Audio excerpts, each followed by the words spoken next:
This is an SOS special report.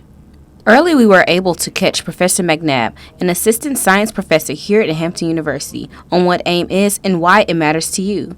However, more recently, we were able to catch Dr. James Russell, the principal investigator of AIM. Check it out. I'm the co-director for the Center for Atmospheric Sciences with my partner, Pat McCormick, Dr. McCormick.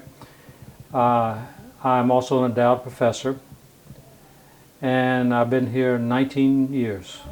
Dr. Russell goes on to tell us his duties as the principal investigator of AIM.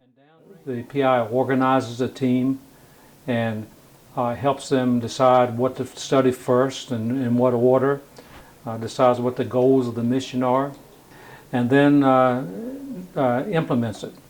Works with the engineers, works with the science team, works with the people who do the launching of the satellite and all of those things in order to get the data that's needed. Dr. Russell began his research on AIM 9 years before the first launch in 2007. Okay, so I started research on AIM back in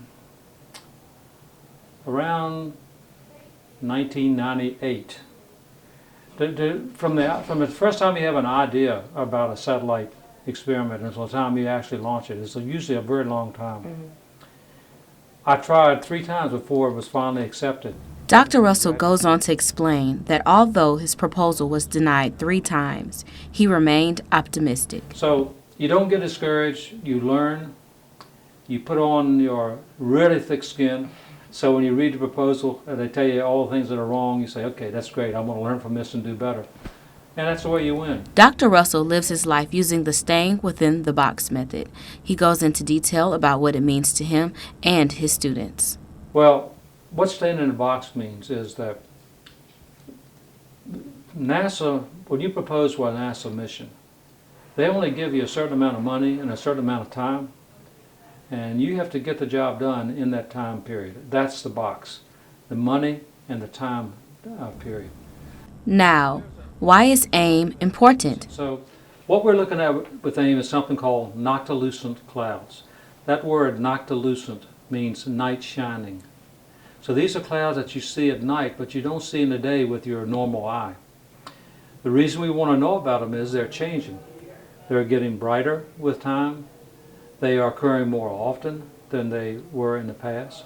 Why are they occurring more often? Why are they happening at lower latitudes?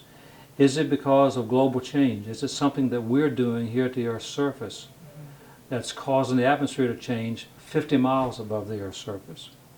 Dr. Russell talks about his goal as a scientist.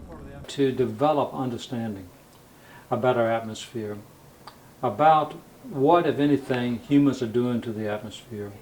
What are the long-term consequences of the things that we're doing? Should we make changes? So what I do is I collect data, I get scientific results, it's turned over to policymakers, and then they hopefully use it to make wise policy. I have one of the best jobs in the world because I look forward to coming to work every day.